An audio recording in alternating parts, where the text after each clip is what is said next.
Congratulations, Mazel Tov to everyone. As this Shabbos we conclude Sefer Bereshis, along with many, many thousands of communities around the world.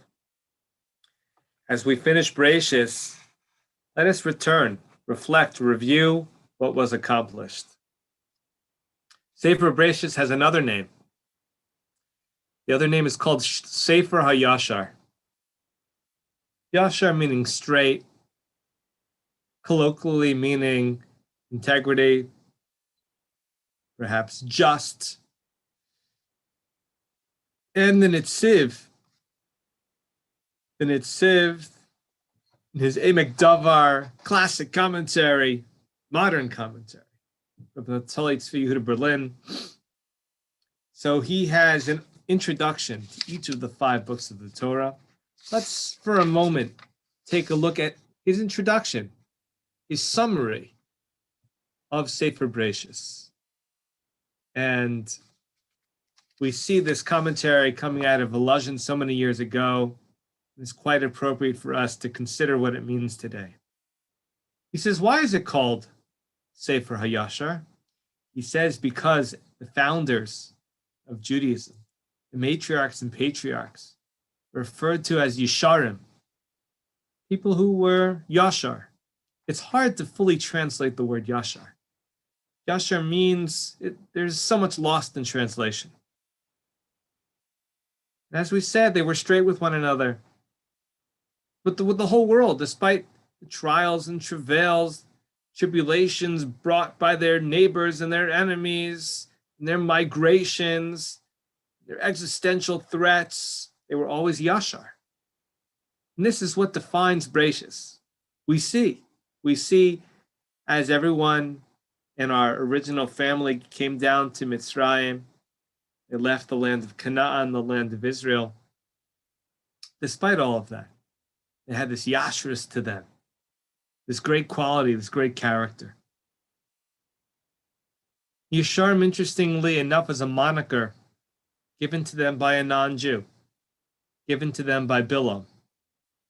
And it's very insightful because we are uniquely worthy when we practice this Yashrus quality, this fine midah, and exhibit these midos exemplified by personalities in Bereshis, our ancestors.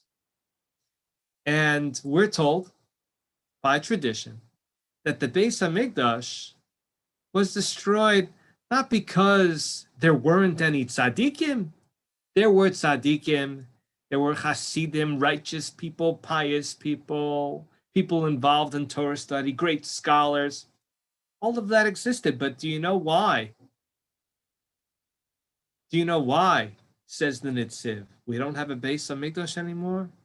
Because of a lack of Yashrus, how we deal with people.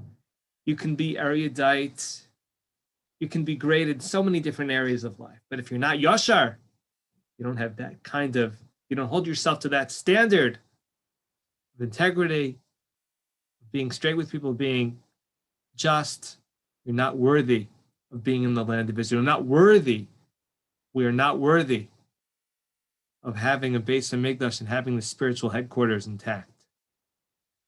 And so Netziv explains that this is why Bereshis is called Sefer HaYashar.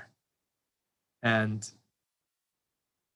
with that commentary, with that explanation, as we conclude the book of Bereshis, we realize that we have to live up to these principles. Just like that generation in Egypt had to look back on the Jews of Sefer Bereshis. We too. We want to return. We want to understand what kind of people we need to be. We need to be the people who have a resemblance to the Yashrus of Sefer HaYashar, which is the name of Bereshis. And we look at what examples do we get. It's not just their philosophical insights and theological insights. It's their character. And that's what we are meant to mimic when we look back on Sefer Bereshis. Hashem has patience for lots of different mistakes that human beings make. the Almighty's patience is short when it comes to people who lack this midah, this attribute of being yashar. And so when creation, as we look at the Genesis, that was the beginning of the book, the intention was to create people who use and utilize their free will to be upstanding individuals. So as we conclude Sefer Bereishis, we realize more personalities are discussed in Sefer Bereishis than the other books, than the other of the Chamishei Chumshei Torah. It's because of the way that they lived and the character that they had, despite many mistakes, but it's their yashar attitude that we try to follow. Thank you and have a great Shabbos.